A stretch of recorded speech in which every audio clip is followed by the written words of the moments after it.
All right. Hello, everybody in the room. Hello, everybody on the seminar. Today's the February 18th Marshak Colloquium lecture. Today, we are honored to have Dana Fisher grace us with her presence. Dana Fisher runs the Center for the Environment, Community, and Equity at American University. And prior to that, she was at the University of Maryland. I know her, she's a scholar of social movements, and I study protest dynamics. And so I first got to know her work as I was looking for really good on the ground data about protesters to validate my Twitter data, which is also very good. And you can learn a lot about protesters, but you really have to convince reviewers and skeptics about it. And Dana's work was instrumental in that. And so since then, I've always been trying to find a way to get her out here. And this was the perfect opportunity for that. When I was talking to colleagues in my department about a year ago after getting tenure, we were talking about, like how do vistas open up? What does it look like? You're going for this golden ring, and now that you have it, what do you do? And I was told that you can kind of choose the professor you want to be now. Do you want to become more of a public intellectual? Do you want to still just be research? Do you want to be engaged in community service? There are really more avenues open up. What they didn't tell me is that you could be like Dana and just do it all. She's published over 80 peer-reviewed articles and book chapters, as well as 7 books, academic and trade, real books.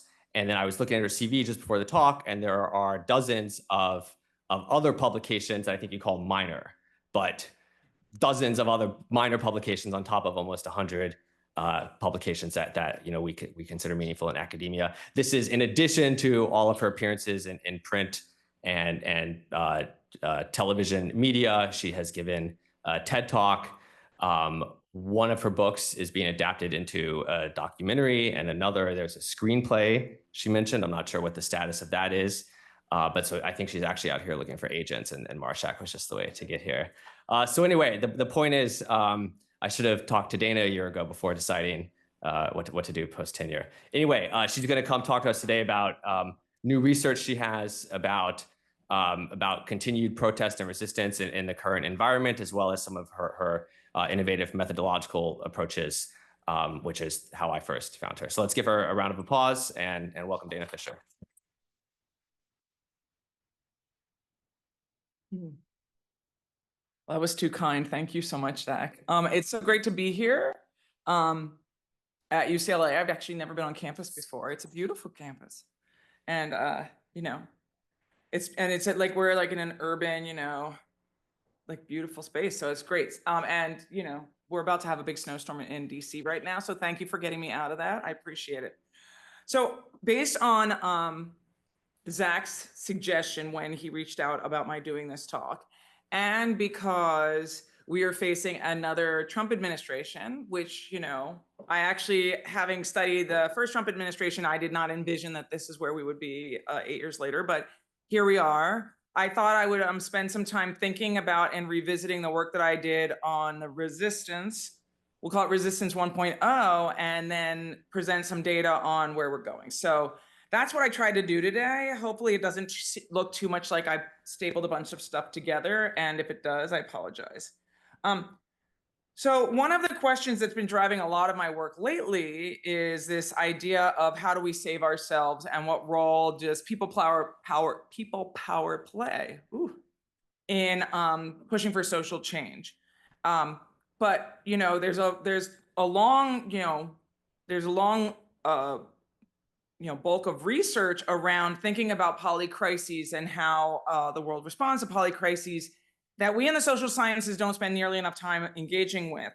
And as I started looking at where we are right now and started talking to the folks in different agencies that I work with on funded research, I actually thought about how appropriate this notion of a polycrisis was. So here is actually a definition from the World Economic Forum, from their Global Risk Report 2023, a cluster of related global risks with compounding effects such that the overall impact exceeds the sum of each part.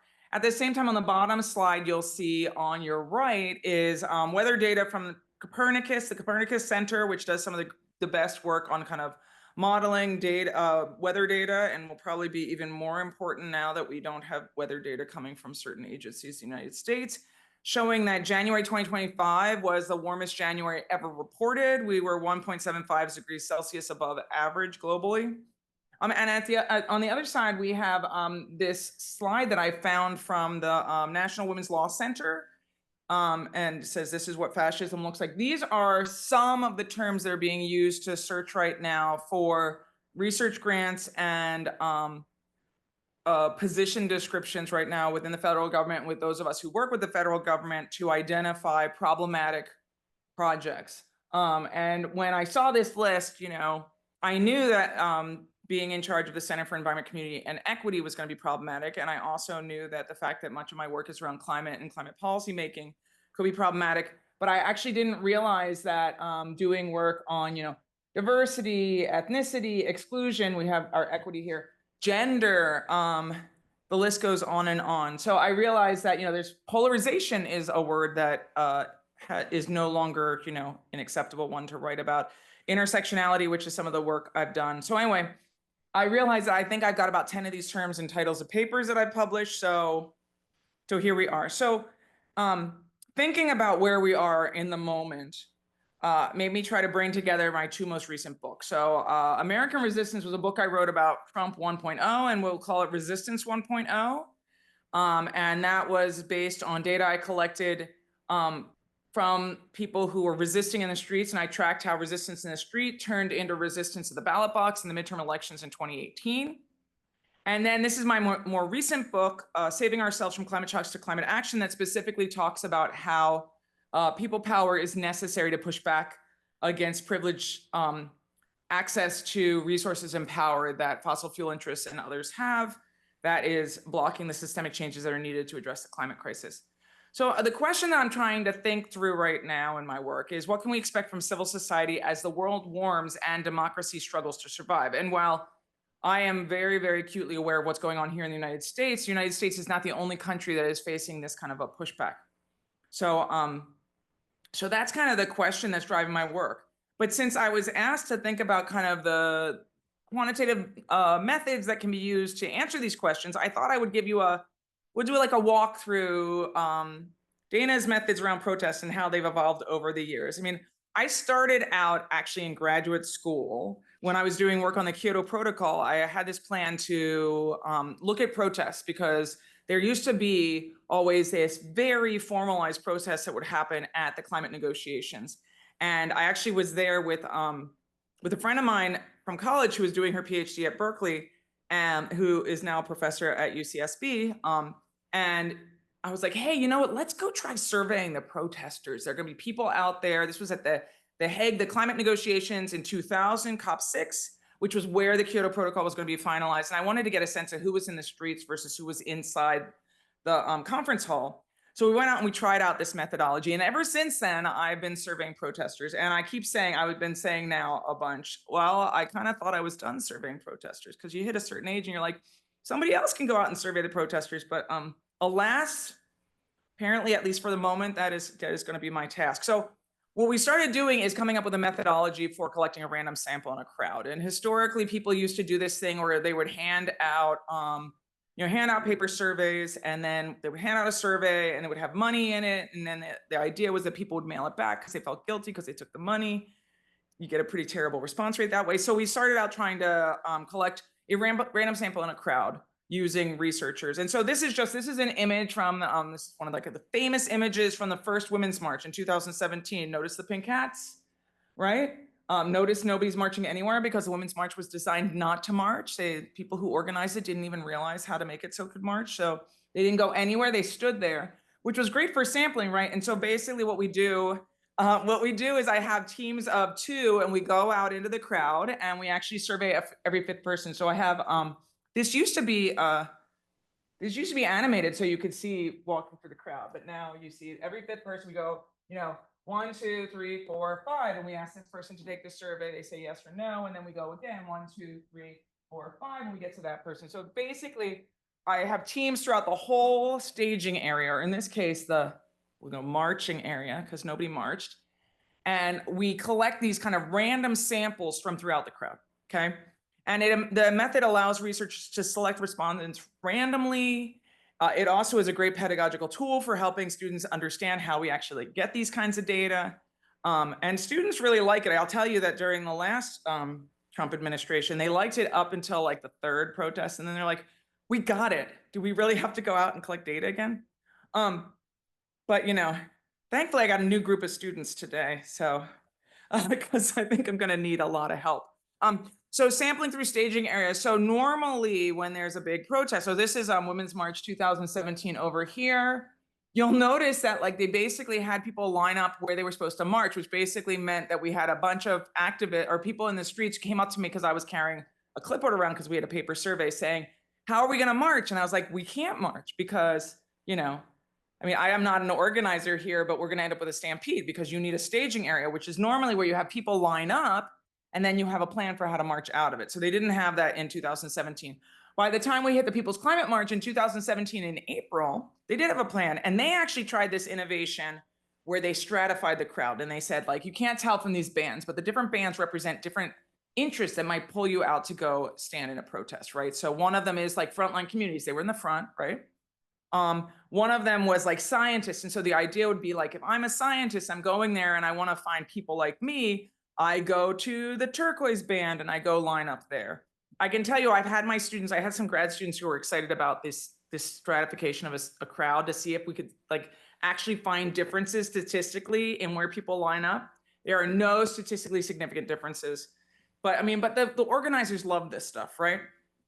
And we have the March for Our Lives down here where there were 850,000 people on Pennsylvania Avenue. It was the only time that I've ever literally had like a panic attack in a crowd because it was also a concert and there were all these people coming for the concert and they were coming out of the metro station at Metro Center, which is like a hill down to Pennsylvania Avenue. And people just kept coming out and they didn't stop letting people out there. And it was so busy that people just kept shoving in because you could hear Demi Lovato's performing. And they would like the young people be running through the crowd and all these people were getting like pushed in and it was very scary. But we got a great sample there and you could see, and then they did march. So they lined up and they marched, but they really, a lot of people just came and listened to music. And then we have the People's March 2025, which happened 2 days before the inauguration of Donald Trump this year. Only about 4 weeks ago now, yet it feels like a lifetime. Here they actually tried something different where they had 3 different squares. And at the different squares, they had people who had different identities. So square number 1 was for people who I believe were coming out because they were concerned about LGBTQIA issues or gender. We had square number 2, which was for people who were concerned about science and data and I think in race, which is like a weird mixture. And then we had square number 3, which was where the buses let everybody off. So surprise, surprise, that's where a lot of people hung out. And that was also climate and democracy. So we ended up with these 3 different spaces. And so we had teams in all of them. And then they all started marching and marched together to the Lincoln Memorial. And we'll come back to that in a minute. But just to give you a little more on how this works.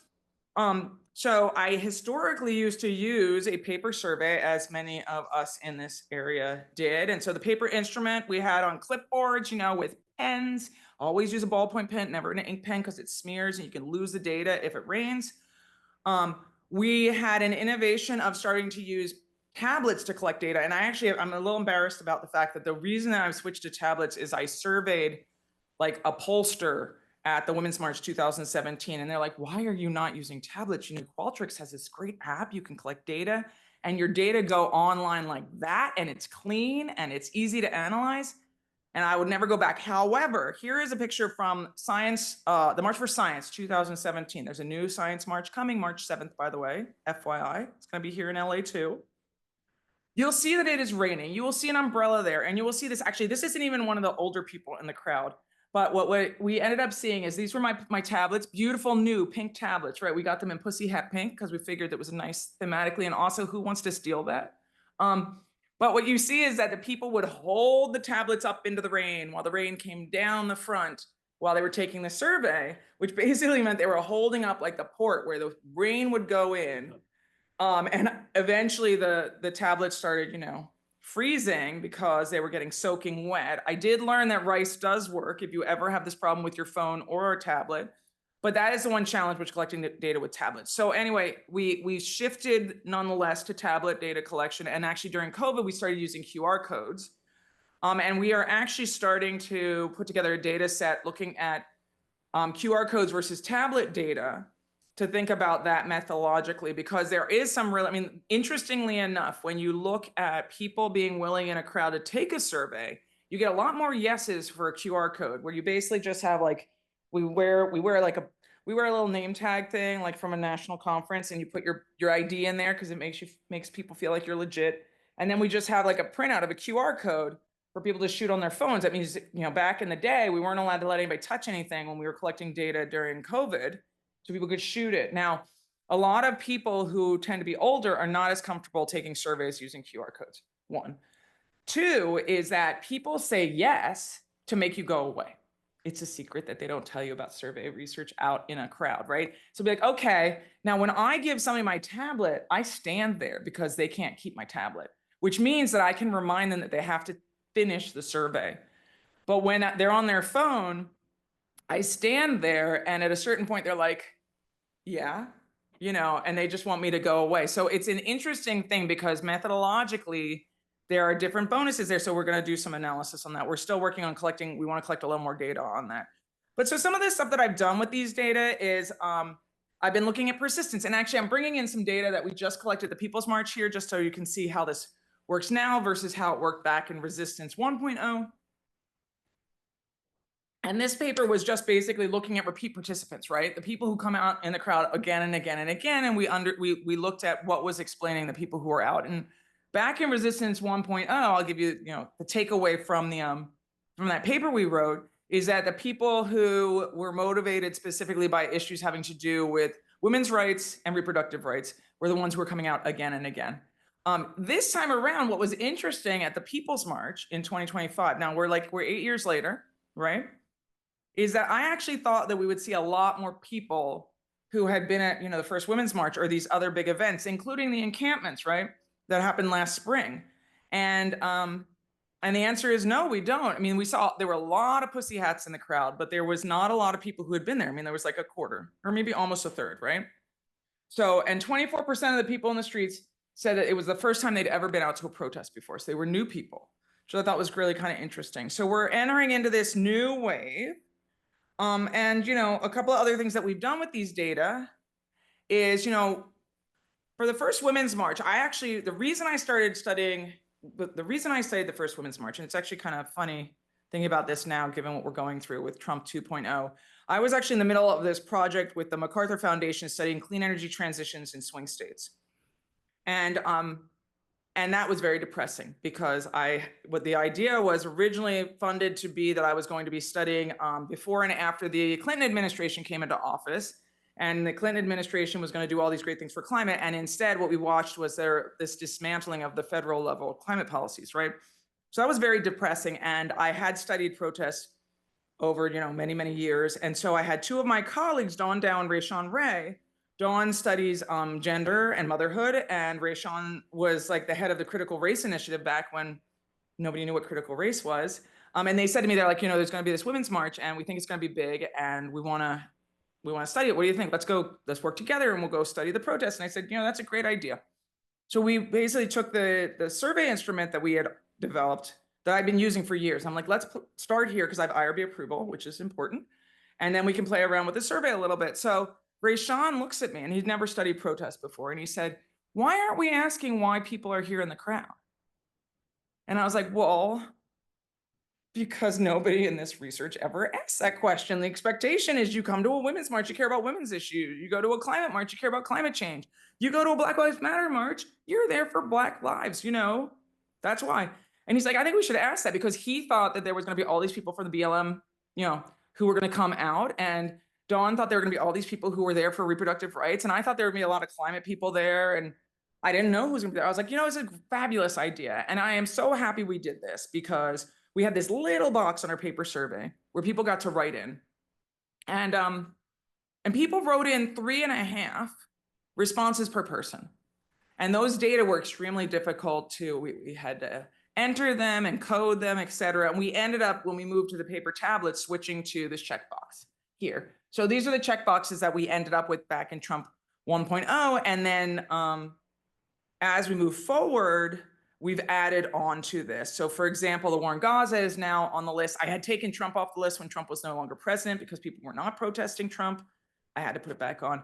And this is just a distribution of the number of motivations from a piece that I did in social networks on motivations and intersectionality in the climate movement. Just so you get a sense, like, while more people, like around a quarter people, did not list any motivations besides climate change at these marches, you see a lot of people who come out with many motivations, especially when there's a checkbox. So we've used this in a number of different papers to look at intersectionality, to look at how motivations and clusters and patterns of motivations are associated with specific identities and orientations. And this is just findings from a paper from the Proceedings of the National Academy of Sciences that I did with Stella Rouse. And in this paper, we specifically looked at intersectionality in terms of like gender, race, ethnicity, and orientation. And we basically found that while people came out in the summer of 2020 to protest against systemic racism, the people, people who were women came out also because they cared about women's rights and reproductive rights. People who identified as being LGBTQ came out also because of LGBTQ plus motivations, and people who identified as Latino came out for immigration as well. So we saw this intersectionality right there in the crowd. Some of the other things that we've done with these kinds of data, and these are data actually that are were collected through online surveys that follow a similar method, but we use more of in this case, this is a census I did with the folks from Indivisible to look at their the organization and who was still involved and how they were connected to other civic groups back in 2021. So they wanted to figure out what to do after Donald Trump was no longer president. So you can see how, all of these different little, I think they're actually diamonds. The little ones, those are respondents. This was a huge data set. And we basically were able to identify the ways that many different types of what we called resistance groups back in the time were bringing people together. And, Indivisible actually promoted themselves as thinking about, this many flowers bloom approach to civic engagement, where they really were not saying, if you're going to be an Indivisible, you don't do anything else, but rather we want you to do everything you want to do. And so they encouraged that. And we really saw that in the data. The other one here, we have actually data that I collected at the White House Correspondents' Dinner protests in 2023. And this is when I started working on, or I was working on the Saving Ourselves book at the time. And one of the things that became clear to me when I was doing that book was that we needed to start to think a little more about the radical flank and kind of the more confrontational component of the movement. And this was before people were throwing food, but they were starting to think about throwing food. So this was when Climate Defiance, which is a group that you probably have read about, they're the ones who do bird dogging, and they basically bug elected officials and business leaders and they interrupt their events. This is when they were born. This was their first event. So they organized it. And I basically wanted to figure out kind of how we could understand the organizational ecosystem of this kind of radical flank around the climate movement. And so what you see here is the ways that most of these groups are particularly focused on nonviolent civil disobedience. We see, your Scientist Rebellion, your Extinction Rebellion there. You see Third Act, you see some more kind of mainstream groups.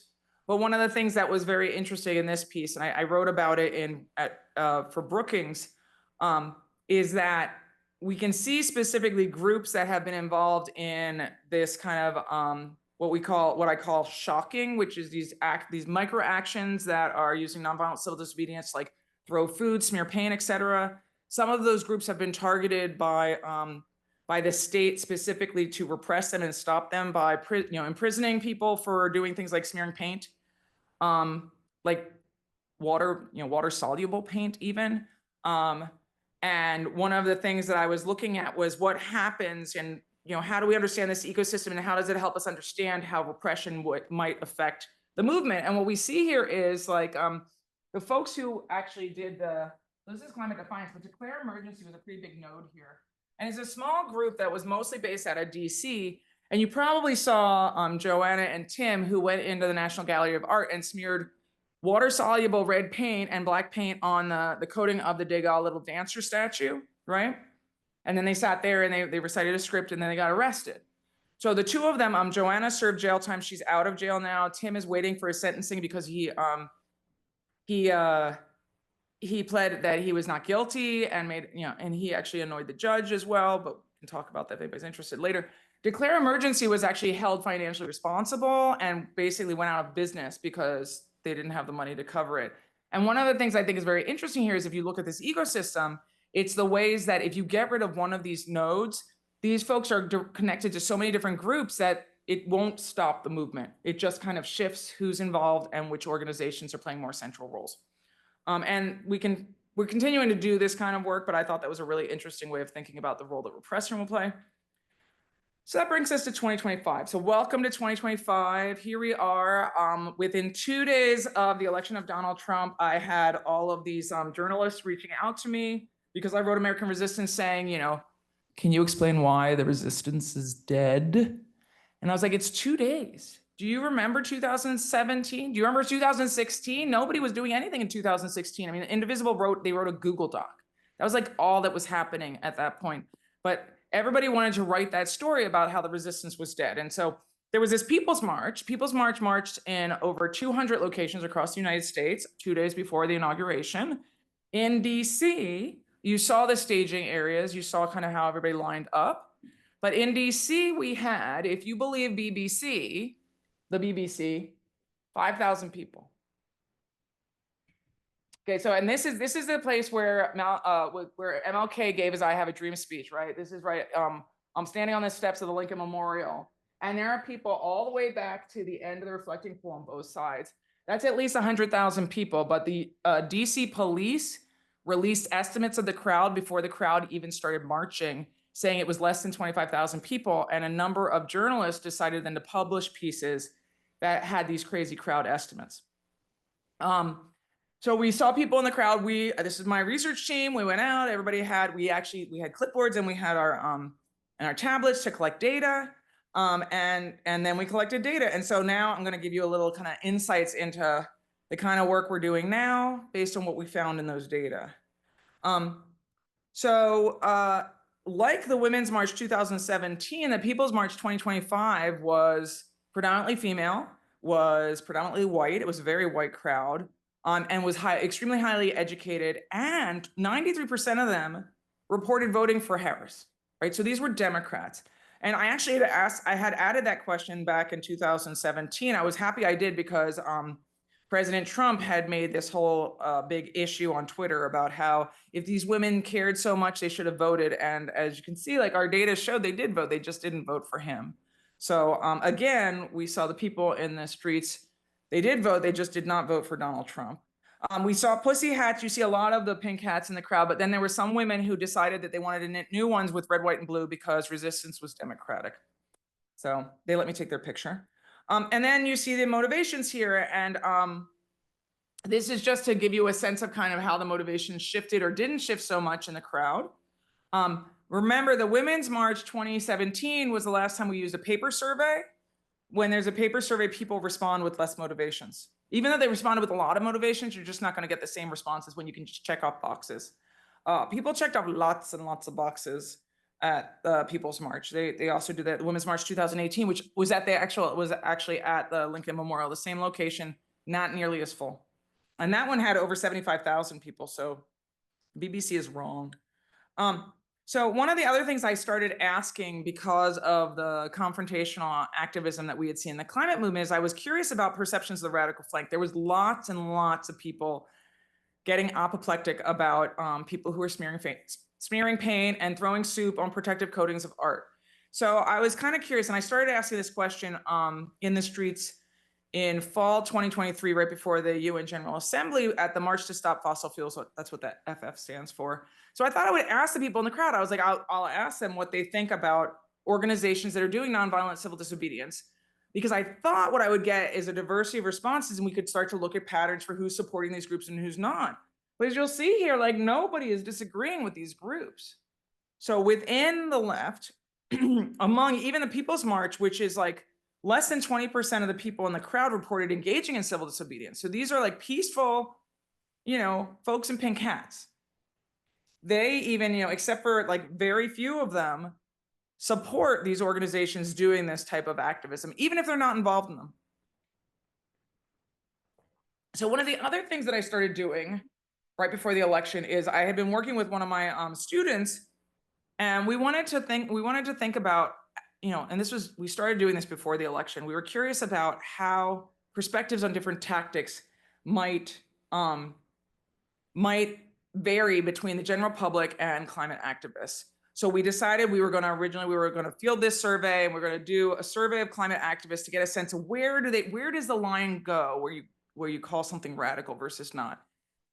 And as I started getting like a feeling about what was going to happen in the election, I thought, you know what, we really should field this before the election so we have some baseline data. And I decided that we should add a political violence question because it seemed like something that we should ask. So the American Values Survey uses a political violence question. They field it regularly. So we decided to field their question. We slightly adapted it. And so here are some data. So these are responses from the American Values Survey themselves. The data were collected in September 2024. Okay, so 18% of the general population says that they support political violence. They feel like political violence may be necessary to protect democracy. That's the question. And only 8% of the people who identify as left-leaning or Democrats say that they support political violence. So this was mostly people on the right, okay? Now we fielded with YouGov a national sample the week before the election. And we asked the same question, right? And we got 21% of the general population said that they thought that political violence may be necessary to protect America. And I don't have on here, we also surveyed climate activists. Climate activists were much less supportive of political violence, which I thought was very interesting. But we'll just stick with the national sample for a moment here. And among those who identify as left-leaning, it was 17%. So again, we saw more of the people who are right-leaning who are supporting political violence, right? Now we move forward to the People's March. 2 days before the election, or 2 days before the inauguration, 2 days before Donald Trump pardons all the January 6ers. And those nice people in the crowd who are Democrats, 93% of them voted for Harris. A third of them say that they think that political violence may be necessary to protect democracy, which is a huge shift, right? And one of the things that I thought was very notable is this is just a picture from the crowd that one of the people on my team took. There were so many pink signs, some of them glittered, about freeing Luigi and supporting Luigi in the crowd, which, like, on the one hand, it's like funny, but on the other hand, it's actually a little terrifying, right? That is not the kind of sign we saw back in 2017, I can tell you that. So just a couple of other things I'll throw out here, and then we'll have question and answer. So this may be a completely illegible slide showing you the statistically significant differences between the activists, that's blue, and the nationally representative members of the population, that's red, across tactics. And this is for a paper that we actually have under review right now. And here's what's really interesting here. So what we have is we have these all these tactics, and a lot of them are like your general civic engagement. Like the top one is writing letters to express an opinion to government officials, media, or bureaucrats, right? I mean, like, this is just like straight up civic engagement. We have petitioning, we have singing, and then we go all the way down to government mutiny. And what's interesting here, and these are the statistically significant results. There are a bunch that were not statistically significant, but most of them were statistically significant. And what we see is that the activists say that all of these actions are less radical than the general public until you get to nonviolent civil disobedience. And then it flips. And all of a sudden, the general population thinks that nonviolent civil disobedience, property destruction, and government mutiny are not as radical as the activists do. And so there are a bunch of different implications of that difference that we've been talking about and writing about. I mean, one of them is the way that activists who are educated in nonviolent civil disobedience understand the implications of engaging in these more confrontational tactics and are more comfortable identifying them and recognizing how radical they are. But there also is there's a sense of general, like, public sentiment about mutiny and property destruction, which I think is really scary and interesting and needs to be considered more. And so the last thing I'm going to just show you is we basically tried to understand this question having to do with political violence. And what I show you here are models that use the national survey that we fielded the week before the election.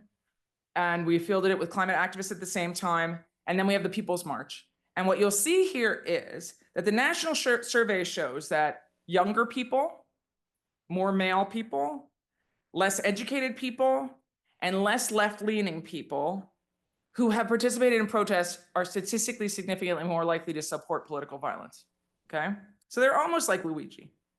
The climate activists, it doesn't work that way at all. And so there's a lot more research that needs to be done on the climate activists.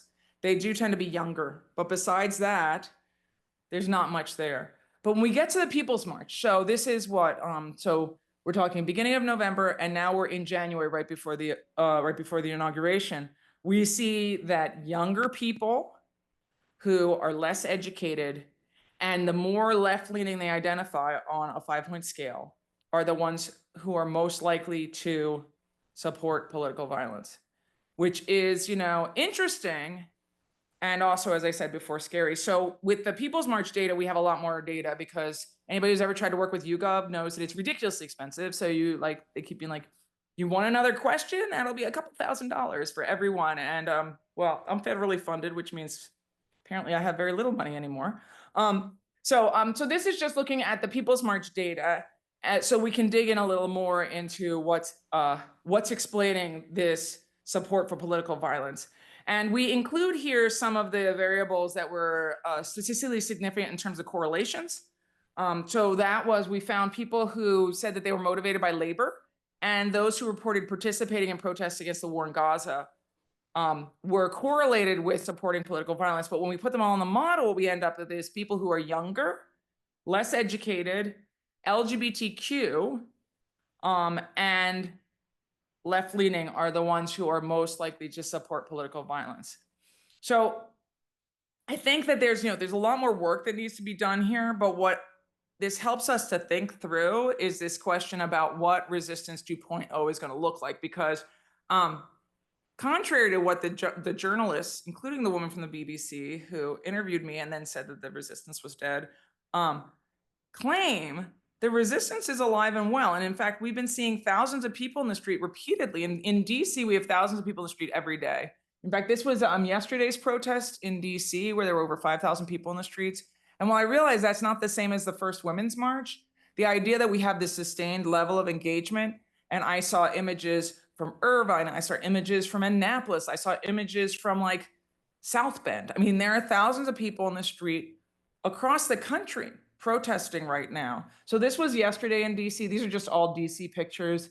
The middle one is the Indivisible Move On Working Families Party protest that took place outside the Treasury on the 4th of February.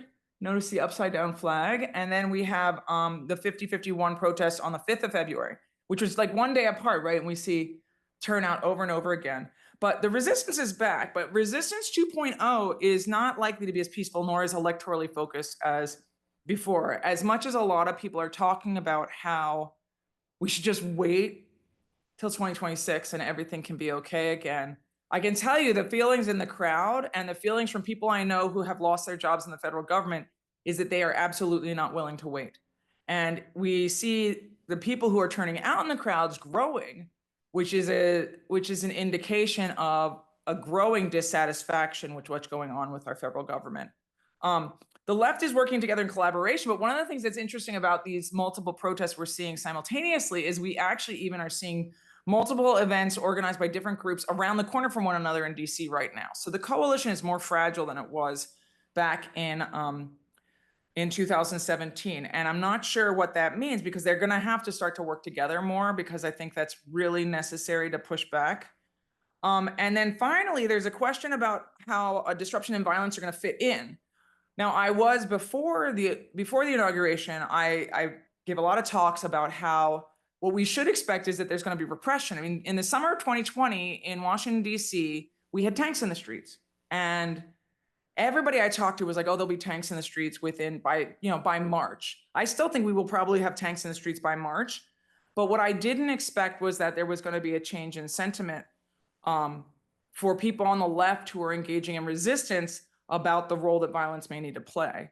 And, I was talking with a postdoc that I work with from the US Forest Service on Friday, who's in Irvine, and she was telling me about how there's been a whole bunch of conversation on subreddits from federal workers about violence, about, many of them had served in the military, and there was a lot of discussion about patriotism and the role that violence plays in patriotism, which I was not expecting. And so she and I were talking about how we're going to work together on it.